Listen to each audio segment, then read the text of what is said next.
wait till you out there is go to school, get a good job, to go work for another motherfucker. And you know what I'm saying? Then you make some great money. But obviously you had a different path because you're an entrepreneur. You're forging your own path. Yeah.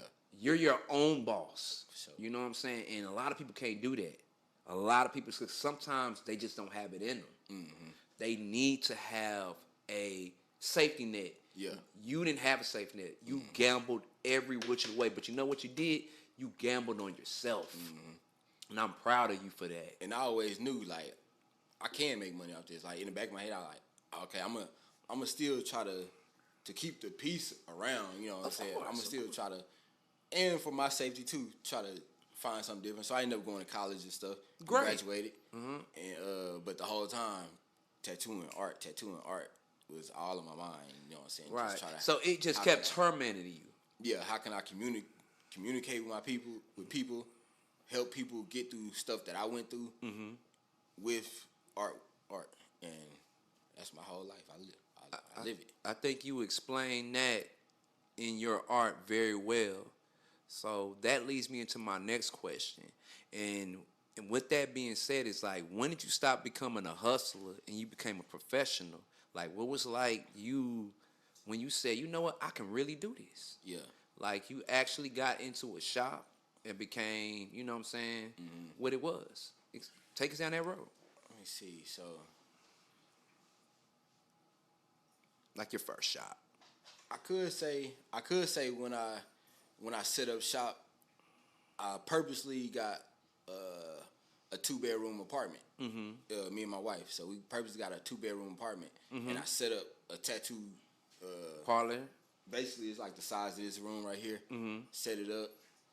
Had the tattoo chair, a couple chair, couch and everything. Had everything set up, but it was still at my, you know what I'm saying, place where I lay my head. So I done that actually for like 5 years, but I was still going to school and working in between, just trying to figure out what I really want to do in life. And then when I first got in the shop, it actually came from somebody I had helped out.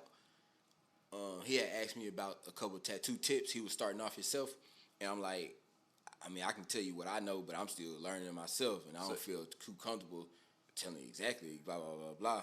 But I point him into some directions he can go to. That's the best thing you can do. Yeah, and then he came back a couple months later and was like, I appreciate that. Actually, I went to such and such guy named Randy in Decatur. I went there, and he's actually opening his own shop, and we looking for another artist. Would you like to join us? Ooh, you see you see how that came full surface? You helped somebody. You paid it forward, and it came back to you. So after I gave him a few little information, I was like, you know, that's all I can give you. That's all I got. So he came back, and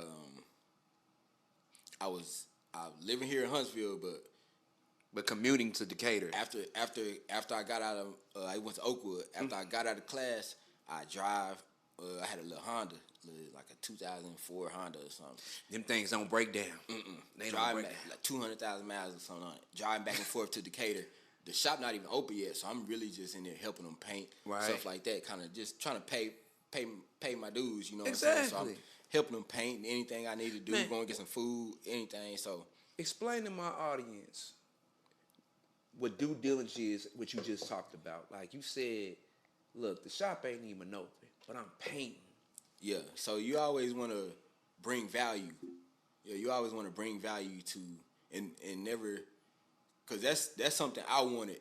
So I ain't want to just come to him and be like, okay. And start using and start conniving. Yeah, start taking. I want to offer something. Yeah, deposit. And then, you know what I'm saying, see if what I can, maybe, you know what I'm saying, you can help me.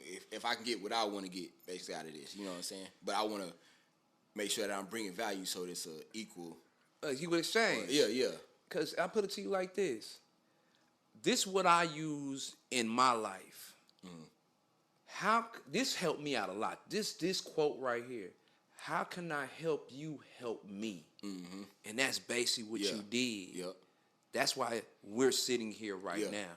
You know? And I like to start with that. How can I help you? And not really just help me, but because in the end, I think it's inevitable that's gonna help me anyway. So that part is already. That's already the pot. Yeah, I just like to help now. So and because it always come back because I done been helped so much. Right, right. You've been helped so much. It's like you giving up game because you got the game.